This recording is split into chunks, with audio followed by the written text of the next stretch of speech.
Miarabantsika rehetra amin'ny anaran'ny tompo. Fantatrao ve ny mahasarobidy ny andro ny akarana? Izay indray no lohatenin'ity vidéo manaraka ity. Ny andro ny akarana dia 70 andro taorina ny Pasika. Andro izay ahatsiarovantsika ny akaran'i Jesosy nakany an-danitra. Io hoe 70 andro io raha ny soratra masina ny jerevantsika ravana dia tena andro sarobidy sy miavaka io. Satria 70 andro no nilatsaka ny ranorona tamin'ny safodrano. 70 andro Mosesy no tany naty tendrombohitra tany men'Andriamanitra ny didy sy ny fitsipika. 70 andro no fotoana izay naharetan'ny fotoana men'Andriamanitra ny Ninive hibebaka. 70 andro Goliata no niantsy ny zanak'Israely. 70 andro Eli no nitsoka. 70 andro Jesosy Kristy no nivadianina. Ary eto indray ditantsika fa 70 andro no fotoana taorina nitsanganany no ny akarany. Izany hoe rehefa tapitra 70 andro dia misy zava-baovao ataon'Andriamanitra. Zavatra sarobidy 70 andro io. Ny zavatra tsara fantatsika rehefa miresaka hoe andro ny akarantsika dia ireo zavatra telo reto farafahakeliny no tokony homby ao an-tsaintsika. Voalohany dia izao mampatsiaro antsika io ny mahampisorona be an' Jesosy Kristy. Nanomboka teo ny mahampisorona be azy satria ambaran'ny Hebreo 4:4 manao hoe koa satria isika manana mpisorona be lehibe izay lasa namaky ny lanitra dia Jesosy zanak'Andriamanitra dia aoka isika hiazona izay efa nekentsika. Manana mpisorona be tsika izay lasa namaky ny lanitra. Izany hoe nanomboka teo amin'ny fotoana ny akarany io ny nahampisorona be azy. Ambaran'ny tenin'Andriamanitra amin'ny Hebreo 4:4 fa raha mbola tetỳ ambonin'ny tany izy dia tsy possible mihitsy ny nahampisorona be azy. Satria ny asan'ny mpisorona be dia tsy atao etỳ ambonin'ny tany fa atao eo anatrehan'Andriamanitra ao amin'ilay efitra masina indrindra. Mety tiany tantsika hoe inona moa izany mpisorona be izany? Tsy maintsy miverina any amin'ny testamenta talohantsika aloha raha tia mantatra ny atao hoe mpisorona be. Ny tsara fantatsika aloha dia izao ny asa fanavotana dia misy karazany roa. Misy ilay fanavotana izay atao amin'ny olona tsiraray avy isan'andro ataon'ny mpisorona. Izany hoe raha misy olona manota zany ny Israely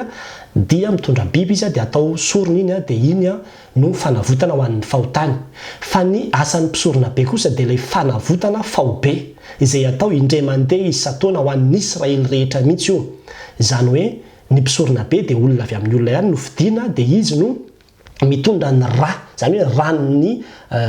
biby izay natao fanatitra teo amin'ilay altara no entiny makao amin'ilay efitra masina indrindra. Tsisy olona mahazo mitsofoka amin'ny efitra masina indrindra io afa-tsy ny mpisorona be irery ihany indray mandeha isan-taona mitondra n'ilay rà dia iny rà iny nentiny eo dia afafiny eo amin'ilay fiaran'ny fanekena dia izay no midikany amin'ny hoe manao fanavotana izy ho an'ny Israely ray manontolo. Izany hoe fanavotana faobe izany io indray mandeha isan-taona. Dia any amin'ny Levitikos 4:20 no miresaka an'izany. Dia io ny mpisorona be irery ihany no afaka manao an'io. I Jesosy Kristy zany rehefa jerevantsika dia izao izy aloha ilay zanak'ondry maty teo ambony hazo fijaliana. Zay aloha zany tsara fantatsika fa tsy zanak'ondry fotsiny izy fa izy koa no mpisorona be, izany hoe naka ny rano izy dia iny rano iny nentiny nakao anatin'ilay efitra masina indrindra izay tsy natao tanana ozy ny Hebreo 4:4 fa dia ny lanitra. Zay mahatonga ny hoe tsy possible ny mahampisorona be azy raha etỳ ambonin'ny tany satria tsisy toerana izay hitondrany an'io raha io anatrehan'Andriamanitra fa tany an-danitra io. Vakio tsara ny Hebreo 4:4 miresaka any amin'izany. Dia i Kristy zany no mitondra ny rany nakeo anatrehan'Andriamanitra naseho any tamin'Andriamanitra zany izay zany ilay asan'ny mpisorona be. Dia izy no nahatanteraka an'izay nanomboka tamin'ny fotoana ny Ascension na hoe andro ny akarana io zany no nahampisorona be an'i Jesosy Kristy. Dia izao ny zavatra tsara fantatsika ny mpisorona be rehefa mitondra n'ilay raha eo dia sady misolo tena ny olona izy zany, ny olona rehetra zany no solony tena eo ary mitondra mbavaka ihany koa izy. Zay mahatonga Jesosy hoe lasa sady médiateur izy no intercesseur, izany hoe mitondra mbavaka mifona manao fanavotana izy zany ho an'ny olona. Ny asa famonjehan'i Kristy ho antsika dia tsy nijanona teo ambony hazo fijaliana ihany fa mbola mitohy any an-danitra any.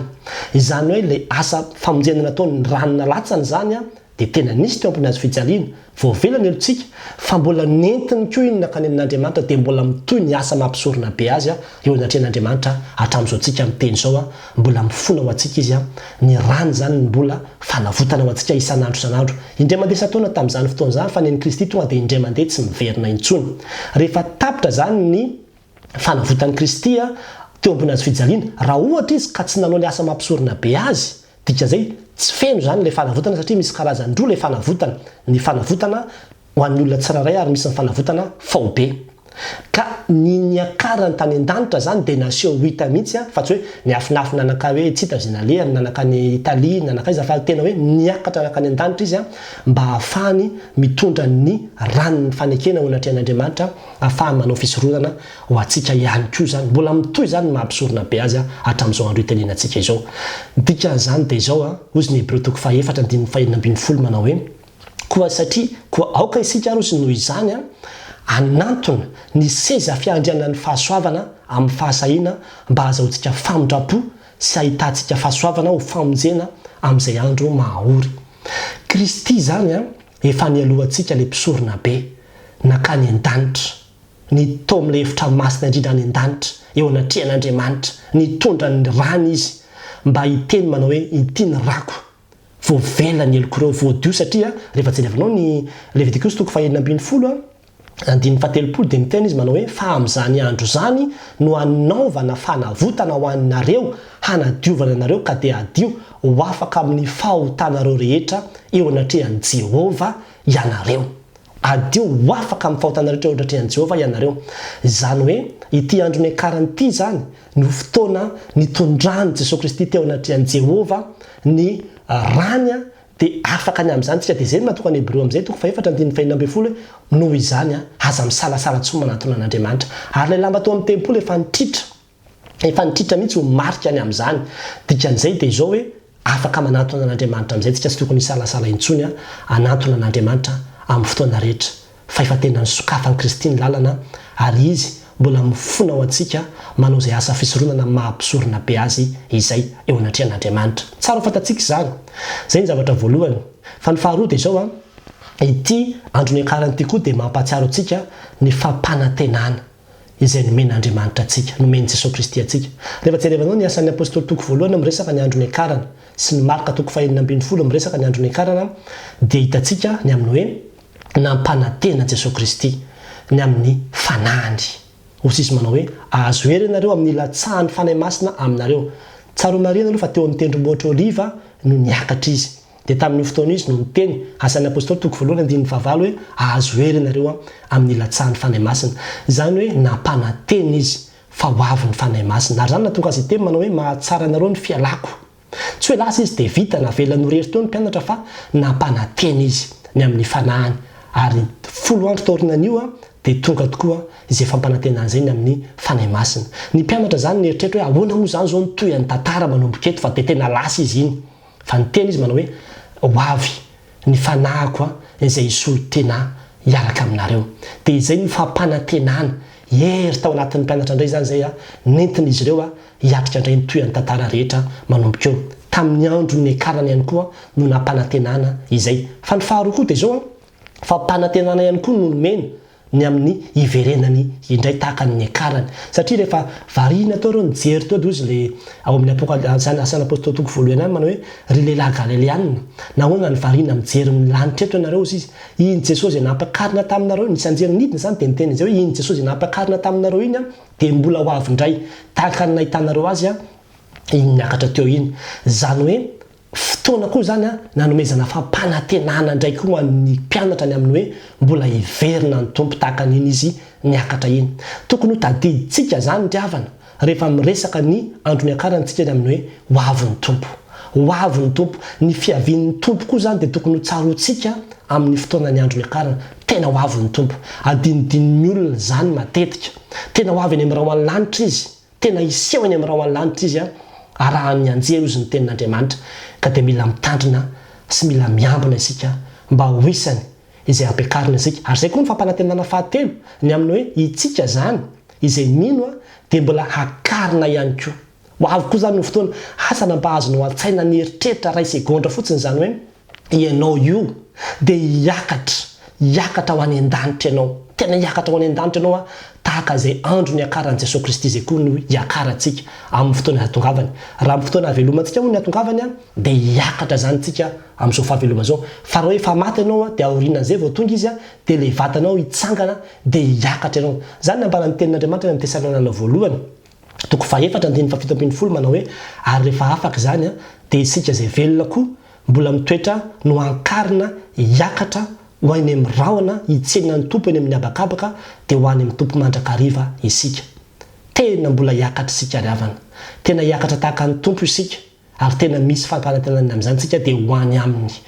amin'ny mandrakariva amin'izay tsika dia hitoetra ao aminy. Amin'izao fotoana izao tsika dia afaka manantona an'Andriamanitra, afaka mankeo amin'ny lanitra isika, afaka miseho eo anatrehan'Andriamanitra isika amin'ny finoana, fa mbola tsy le fisehoana amin'ny fahatanterahany izay, fa ho avy le tena fotoana amin'ny fahatanterahany dia le fotoana ny ascension atsika tsiraray avy ihany koa eo anatrehan'Andriamanitra. Dia amin'izay fotoana izay koa tsika dia tena iseho eo anatrehan'Andriamanitra. Ny fomba azahoana azy dia izao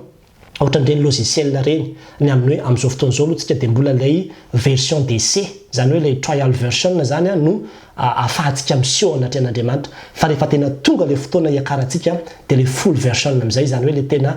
version complète mihitsy zany no ahafahantsika amin'izay fotoana izay le eo anatrehan'Andriamanitra. Dia ohatr'izay daholo na ny fanjakan'Andriamanitra raha mbola le amin'ny version DC fotsiny aloha zany zao no misy antsika zao, fa ho avy ny tena fotoana izay tena hoe hiditra amin'ilay fanjakan'Andriamanitra amin'izay tsika le version feno tanteraka mihitsy.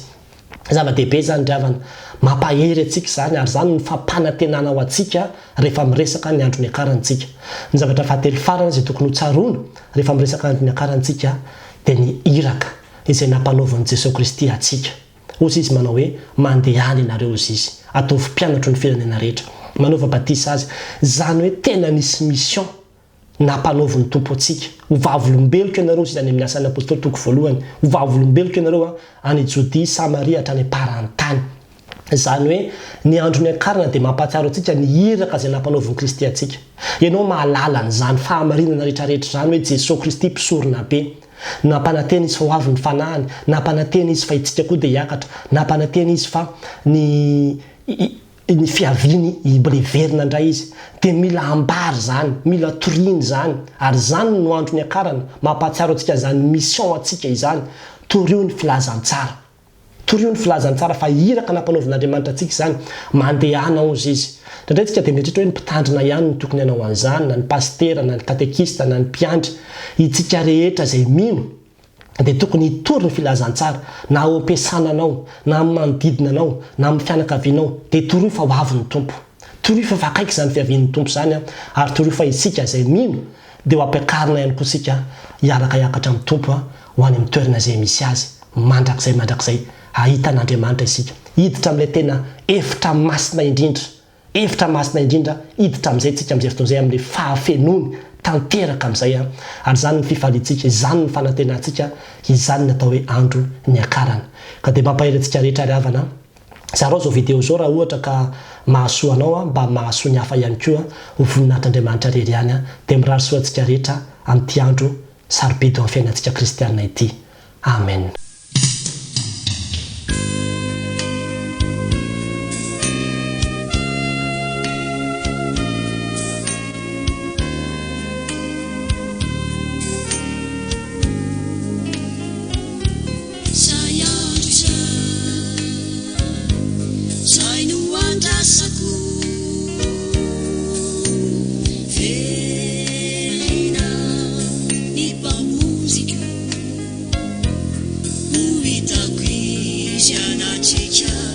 Miss